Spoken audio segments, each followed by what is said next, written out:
This is not only an extraordinary event. Within an unprecedented presidential campaign, this is a political protest, an insurrection of the people against the presidential monarchy. Melenchon, who wants to shorten France's 35-hour work week, leave NATO, block free trade deals and stop using nuclear energy, has pledged to summon a constituent assembly if he wins the election. The 65-year-old, a former socialist who served as minister under several French governments, often depicts himself as the candidate of the people. Changing a leader is not necessarily going to change everything. Melenchon or another candidate, that's not the real issue. It's about getting people involved and playing a role in the democratic process, a real democracy. Melenchon's supporters hope the event will boost his campaign. With only 5 weeks until the first round of France's presidential election, the candidate remains a distant fifth in the opinion polls. Fellow rocker Bruce Springsteen tweeted that Chuck Berry was rock's greatest practitioner, guitarist and the greatest pure rock and roll writer who ever lived, with former US President Bill Clinton remarking that Chuck Berry's life was a treasure and a triumph, and he'll never be forgotten. That's all we have time for right now. We'll leave you with those images. Do stay tuned. There's more news and comment coming right up on France 24.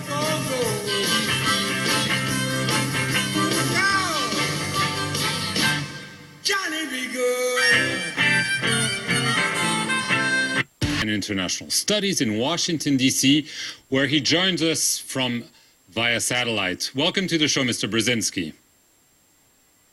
It's nice to be with you. Mr. Brzezinski, I want to begin with the unveiling of the Trump administration's first budget.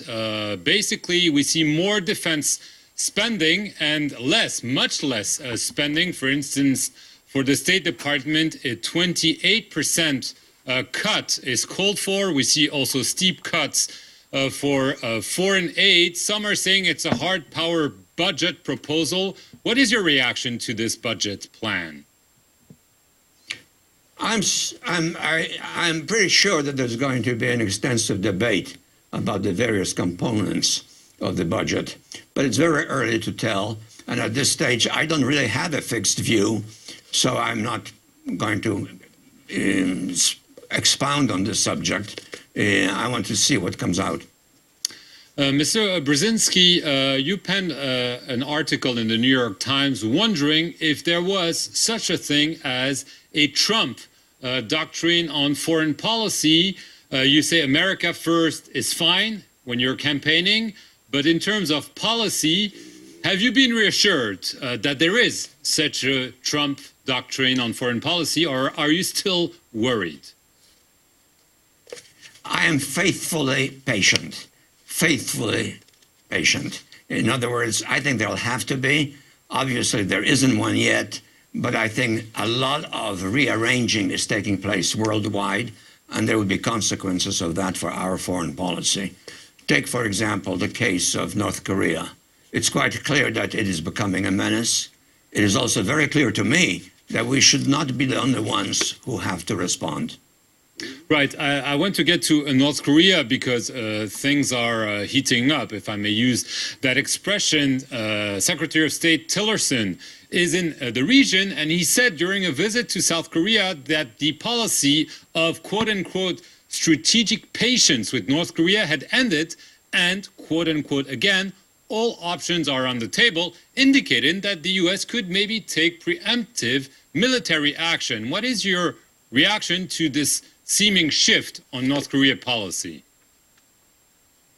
First of all, the reaction has been provoked by the North Koreans, and they have been pushing this issue a little too fast, too far forward, at risk to themselves, and of course, as a threat to us. So we have to adopt a position in which we respond. What I would like to see is a response not just by us alone, but by concerned countries with the power and the influence and the interest to be involved together with us. And my first choice would be to do something together, to take a joint stand with China. I think that should be our first choice. But at the same time, we ought to tell the Chinese that if they're not willing to go in with us, our second choice is a close strategic connection between the United States and Japan. And I should think this would give some food for thought to the Chinese themselves. I assume they're not in favor of an eventually significantly strategically active Japan. Right, but are you concerned to hear the possibility of a U.S. military strike against North Korea that would be essentially a break from the policy that's been followed by several administrations? The North Koreans may not give us much choice on the subject because they're coming very close to having the capability to hit the United States with massively destructive weaponry. So we'll have to preempt in some fashion. Right. Speaking of China, this Friday, President Trump tweeted, I'm just going to quote him, North Korea is behaving very badly. They have been playing, quote unquote, the United States for years. China has done little to help, end quote. Well, you know, what does it mean help? We have expressed our dislike for what they're doing. The Chinese are certainly not enamored with what they're doing. They may not be expressing their negative feelings as directly and openly as we do, but neither the United States nor China have taken any actions till now.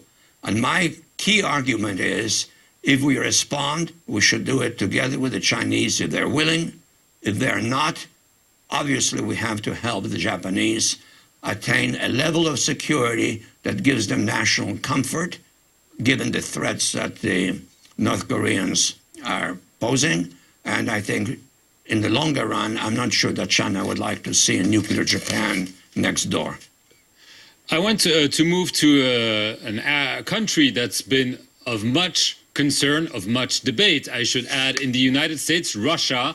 There's also lots of talk about the intentions of Vladimir Putin here in Europe, with elections very close in France. In Germany, obviously, Donald Trump has been trying to say he wants to build a new relationship with Vladimir Putin. Is this the right policy to follow, or should the West be much tougher on Vladimir Putin? I think it depends on specific issues. You can't generalize in that fashion. I think Russia has some threatening interests in the West that we have to discourage them from entertaining. And that's our duty. That's the interest also of Germany and eventually of France and even Great Britain, even as Great Britain now toys with Brexit. But there may be also circumstances in which there's something we can talk to the Russians about and see if we can fashion an outcome that's more satisfactory to both of us. I do have the sense that the Russians are aware of the fact that an all-out collision with the West would not be very productive. Certainly, if taken unilaterally by the Russians vis-à-vis the Baltic states, it could precipitate retaliatory measures that would deprive Russia of the remaining opportunity to trade effectively with the West. So that there are issues on which there may be a collision and a disagreement, but by and large, I think the long-term thrust of history is that Russia, to do well internationally, will have to become increasingly a European state and not a Eurasian state. And I think more and more Russians, perhaps even up to a point Mr. Putin himself, realize that Russia is on the brink of a very, very major historical redefinition. Do you think on this issue that sanctions are the right policy with Vladimir Putin? They're both US and European Union sanctions. Do you think they should be lifted or suspended, maybe to try to engage Russia and see if this can lead to an improvement? Or do you think they should remain in place because that's the way you talk to Putin? Look, these sanctions are not there as part of a game. They are the results of actions taken by Russia, specifically vis-à-vis Ukraine, Crimea, and so forth. Simply suspending them means what? That we no longer care about those issues. So it's really not an intelligent response. It provides nothing to us. It gratifies Russian ambitions and their conviction that the West will not respond. I'm not advocating in any way a conflict with Russia that is waged by massive military efforts. But at the same time, if someone does something to us, to our closest friends, or to our own interests, we have the obligation to respond. And I think our response so far, together with the Germans, the British, the French, has been quite measured. In terms of last issue I want to bring with you, ISIS, the fight against ISIS, the Trump administration is saying it wants to be more aggressive. We've seen reports of U.S. intervening maybe in Syria. Do you think this is a welcome move, or do you think this could lead yet to another U.S.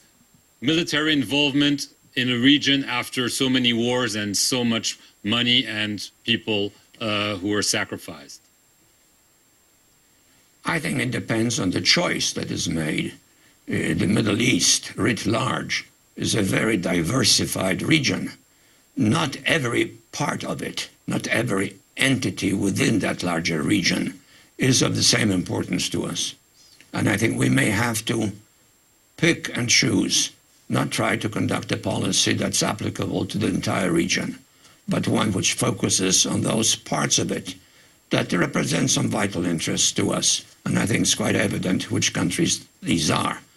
We also have to be careful not to precipitate a nuclear conflict in the region, because there are at least two countries in the region that have nuclear weapons. One of them is Israel. The other one is Iran. It certainly is not in our interest to conduct ourselves in a manner that increases the probability that one or the other of these countries may feel so threatened that it feels it has to preempt. One thing I would like to clarify, and this will be my last question, would you be in favor of a direct U.S. military intervention in Syria? I don't know what you mean by direct U.S. military intervention. Boots on the ground. Syria is a complex entity and has many elements in it. I think we have been involved a little too much verbally, perhaps not enough militarily, but I think it would have to be a very careful and selective choice, based in part on a closer calculation of what ought to be the outcome of some American military engagement, specifically with what effort, at what cost, and within what limits. I don't think we're there. The president is not addressing this issue seriously. I don't know anyone around him who is in a position to impose their will on him. So I'm not particularly expecting some clear definition at this stage of what exactly the American interest ought to be. Right. Just as a conclusion, are you worried about Donald Trump's foreign policy first steps, or do you think things will eventually... Excuse me for interrupting you, but you can't be worried about something that doesn't exist. Zbigniew Brzezinski, thank you very much for being with us today, and thank you for watching this edition of The Interview here on France 24.